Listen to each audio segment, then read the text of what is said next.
Egixa kanobom, uThiyane Siyobo ubalisa ngendlela umyeni wakhe awazama ukutyhala umnyango efuna ukungena endlwini yakhe ngenkani. Uthe ke akoyisakala wophula ifestile waze wagibisela ibhombu yepetroli ngaphakathi, nto leyo eyakhokhelela kumadangabi awayitshisa yanqunqa loo ndlu wayelele kuyo nabantwana bakhe. Uthi iinzame zakhe zokucima lo mlilo asindise neentsane zakhe zawela phantsi. Baye ke emva koko bangeniswa kwisibhedlele iSilowam baze batshintshelwa kwisibhedlele saseMangwaneng nalapho wasabela khona ubizo unyana wakhe. Kubuhlungu ukulahlekelwa ngumntwana ngolu hlobo. Bendicinga ukuba uza kuphila, kodwa emva kweentsuku ezintathu baye bandazisa ukuba ubhubhile.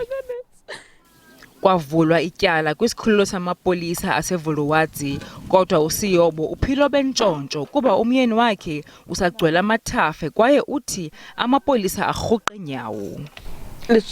Andiyazi nokuba mandithini, ndoyikiswa kukuba angeza nangoku azokusigqibezela kuba akakabanjwa.